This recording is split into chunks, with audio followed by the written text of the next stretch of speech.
issued a severe thunderstorm warning remains in northern Grant counties until 8 p.m. at 7:40. Storm warning for northeastern Calhoun County, Okay, I don't know why I was doing that.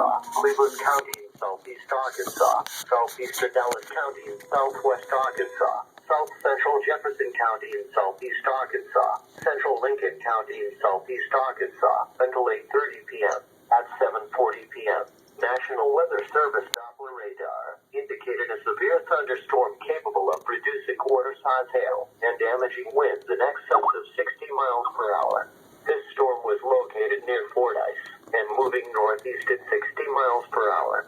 Locations impacted include Star City, Resin, Grays Lake, Fordyce, Whitefield, Tri-County Lake, Toledo, Tipton, Nebo, I think it's a doubleheader. Linwood, Kingsland, Kedron, Irving, Everett, I think it's a doubleheader. Cray Lake, Okay. King Creek Lake. Okay, A there's tornado another watch warning. remains in effect until midnight Central Standard Time Monday morning for Arkansas. Let's see. The tornado warning for north central Jefferson County